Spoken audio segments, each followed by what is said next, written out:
Scott Simpson. Thank you, Mr Speaker. My question is to the Minister for Social Development and asks, how do the government's recently announced welfare reforms balance obligations with incentives? The Honourable Paula Bennett. Mr Speaker, as part of our welfare reforms, we're introducing greater work preparation and work availability obligations alongside incentives for beneficiaries to get into work. For sole parents, we're introducing a benefit run-on payment. This is for those who find employment before their work obligations require them to. Their benefit will be reduced by $100 per week until it's gone, and it recognises the fact that it can be quite difficult to go from being on a benefit to getting paid, to gaps between those wages coming in and that sort of thing, and in recognition of them going out there and getting that job. Supplementary, Mr Speaker.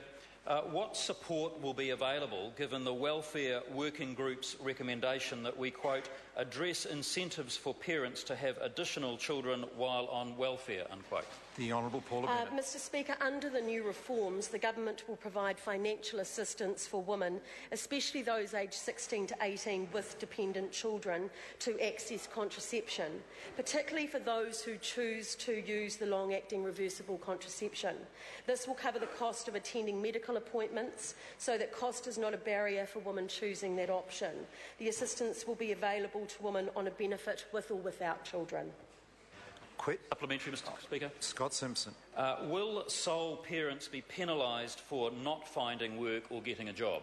The Honourable Paula Bennett. Mr Speaker, let's be clear. If a person is looking and applying for work but isn't successful, they will not be penalised. These reforms are about requiring beneficiaries to get work ready. This is a fundamental shift to policy settings to focus on greater obligations and incentives, a modern, active welfare system.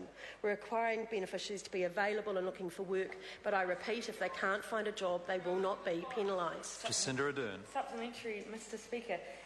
Can the Minister confirm that despite boasting this week that 13,000 people came off the DPB since Future Focus was introduced, that 14,465 have gone on to the DPB, making the figures worse than when she started? The Honourable Paula Bennett. Mr Speaker, what it is a moving, so you have people moving in and moving off all of the time. That's kind of what happens with the benefit system, so the member might like to actually recognise and acknowledge that.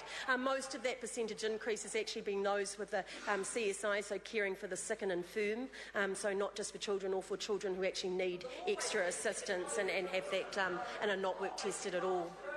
Question number 7, Gareth Hughes.